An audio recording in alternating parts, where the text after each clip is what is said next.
The man who sold the Brooklyn Bridge got life in prison over a check for about $150. Not for the bridge, not for the Statue of Liberty, for a piece of bad paper. This is the strangest ending in the history of the American con. The legend goes like this. In New York, at the turn of the century, a charming man in a good suit waited near the docks.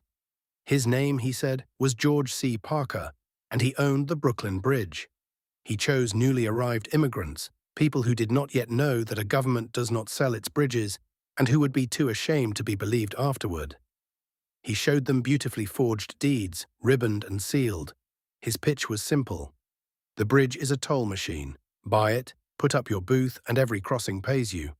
Reported prices ran from $75 to $50,000. He reportedly claimed he sold it as often as twice a week. The story goes that victims discovered the truth only when police removed them from the roadway as they tried to erect their toll booths. Newspapers claimed he also sold Madison Square Garden, the Metropolitan Museum of Art, Grant's tomb while posing as Grant's grandson, even the Statue of Liberty. And the story goes he once escaped custody by putting on a lawman's own hat and coat and strolling out the front door, trading greetings with the guards. Now here is what the record actually shows. A string of small, ugly convictions. Grand larceny in 1901. Then forgery. Theft and a worthless check in 1911. Forgery again in 1917. Theft in 1923. No bridge, no statue, just paper fraud, over and over for almost 30 years. Then New York changed the rules. In 1926, the state passed the Bowman's Law, a habitual offender statute with a mechanical heart. A fourth felony conviction meant life in prison, automatically. No judge could soften it. No lawyer could argue it down.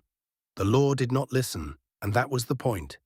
In 1928, detectives found Parker, 68 years old, measuring a backyard in New Jersey, reportedly preparing to sell 10 building lots he did not own. But the charge that stuck was smaller still. He tried to pass a worthless check for about $150. One paper wrote that it bounced back with startling elasticity. It was his final conviction, and under the Bowman's Law, that made the sentence automatic. On December 17, 1928, in the Kings County Court in Brooklyn, Judge Alonzo McLaughlin pronounced the only sentence the law allowed. Life.